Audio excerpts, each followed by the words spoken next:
ICU के बाहर सब दम साधे खड़े थे। इनायत की आंखें सुर्ख होकर छलक चुकी थी। दिन से रात हो गई और रात जैसे किसी अजाब की मानिंद उन पर गुजर रही थी। शहाब सर थामे बैठा था। सादाम के साथ गुजरा एक एक लम्हा जैसे उसकी आंखों में फंस रहा था। कितनी बार उसने खुदा से गिड़गिड़ा कर उसकी जिंदगी मांगी थी, जबकि हादी बार बार आईसीयू तक बेचैनी से जाता आता कि आखिर इतना लंबा ऑपरेशन क्यों हो रहा है। फजल खान टूटे बिखरे से पड़े थे। शहरयार उसकी ज़िंदगी के लिए दुआ गो था। अगर सादाम को गलती से कुछ हो जाता तो उसके चाहने वाले उन्हें जिंदा ना छोड़ते। उसका जिंदा रहना बहुत ज़रूरी था, जबकि सिकंदर साहब खुद अफसोस से उसकी ज़िंदगी के लिए दुआ गो थे। दरवाज़ा इस खामोश फिजा में चरचराया तो सब एकदम अलर्ट हुए। हादी जो करीब ही खड़ा था फौरन डॉक्टर तक पहुंचा।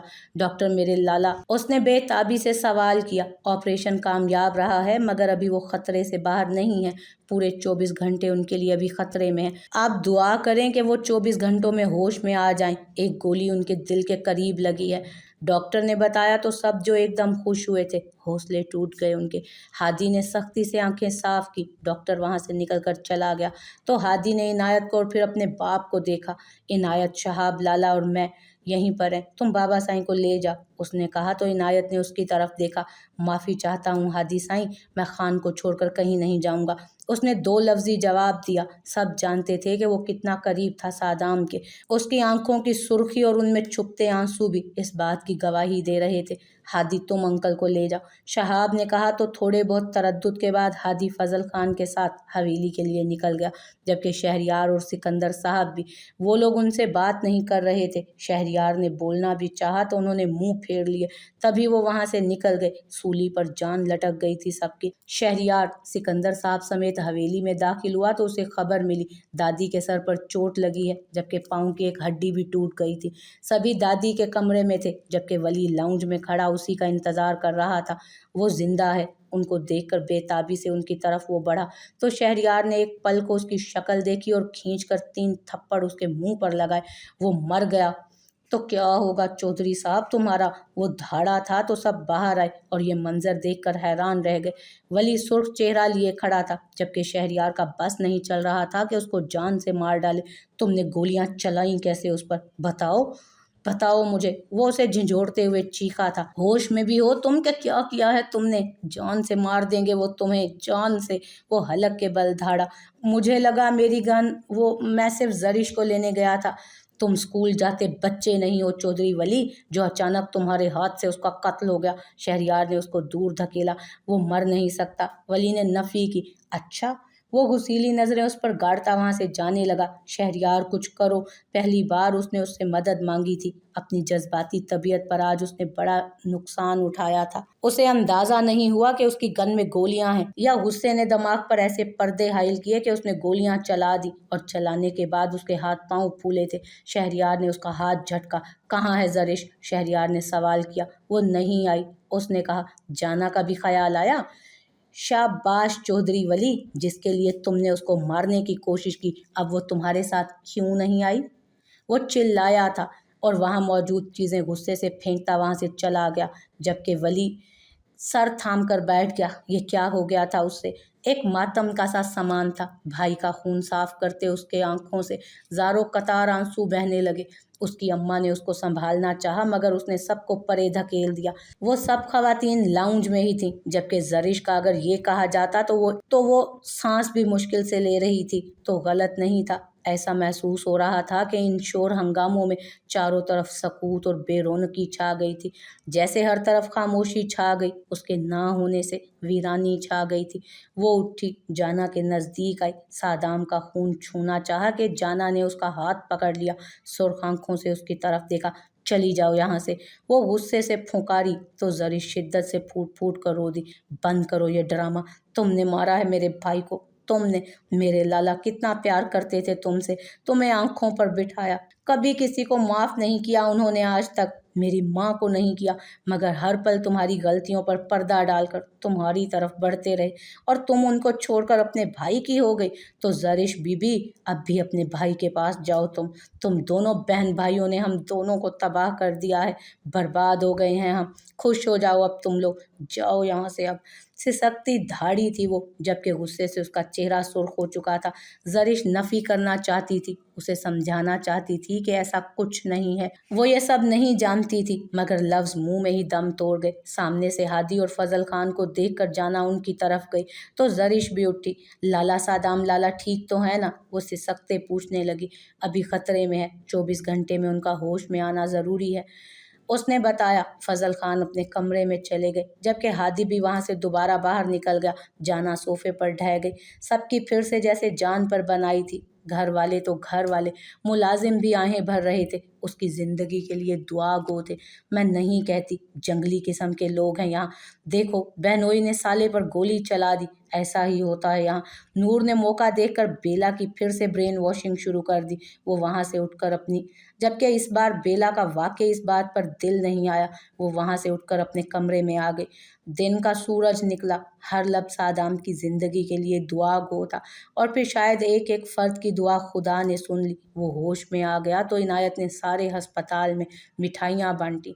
2-4 घंटे अंडर ऑब्जर्वेशन में रखने के बाद डॉक्टर ने उसे रूम में शिफ्ट कर दिया। ये खबर आग की तरह चारों जानिब फैली थी। सबके मुरझाए हुए चेहरे खिल उठे थे। अब आपकी तबीयत कैसी है मिस्टर हैंडसम? डॉक्टर नेहा ने मुस्कुराकर शरारती अंदाज में पूछा। सादाम ने उनकी तरफ देखा, जिस पर शहाब की नजरें टिकी गई थी। फाइन, वो भी मुस्कुराकर बोला। शेरों के लिए आम बात है गोलियां खाना, सो डोंट वरी, जल्द रिकवर हो जाएंगे। मगर वो उसका बीपी चेक करने लगी। मगर बहुत ज़्यादा ख्याल और तवज्जो दरकार है, ओके? वो बड़े प्यारे अंदाज में नरमी से बोली और उसका बीपी चेक करने लगी। सादाम पर नकाहत ना होती तो शहाब की ज़रूर टांग खींचता। डॉक्टर बाहर चली गई तो उसने शहाब को देखा। हॉट थी। दोनों बैक वक्त बोले और हंस दिए, जबकि सादाम आह आह करने लगा। हंसने से उसके स्टिचेस खींच रहे थे। साले, तेरा चांस बनता है तो ट्राई मार तू, वो बोला तो शहाब ने सर खम किया। यकीन मान यार, सोचा नहीं था कि इतनी पढ़ी लिखी लड़की आंखों को भाएगी, वो दांत निकाल कर बोला, जबकि सादाम ने मुस्कुराने पर इक्तफा किया। तभी हादी और फजल खान समेत इनायत कमरे में दाखिल हुए। शुक्र है अल्लाह का खान के खुदा ने आपको नई जिंदगी बख्श दी। इनायत बेपनाह खुश दिख रहा था। तुम तो ऐसे कहता जैसे हमारा बेगम है, सादाम बोला तो इनायत खफीफ सा हुआ, जबकि शहाब की हंसी निकली। लाला आप ठीक है ना? आपने तो डरा दिया था। जान सूली पर लटक गई थी। वो उसके करीब आया तो सादाम ने उसका हाथ दबाकर अपने ठीक होने की तसल्ली दी। फजल खान भी उसकी जानिब आए।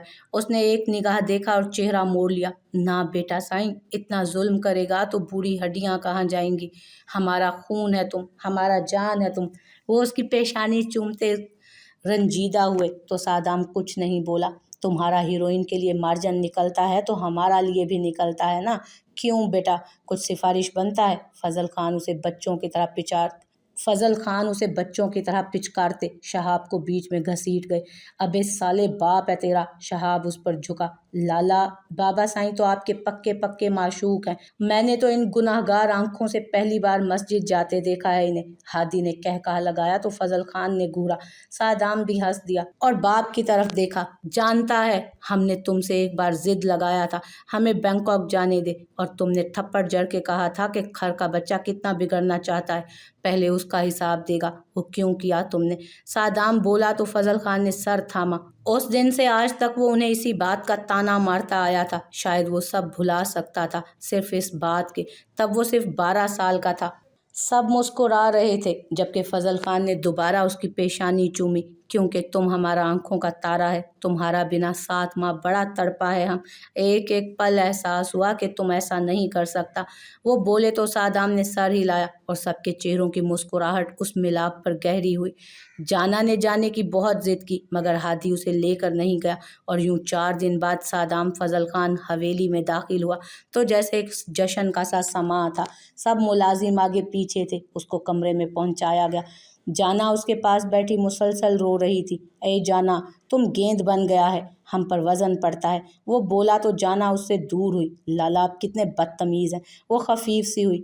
आप ठीक है ना? आपको दर्द तो नहीं?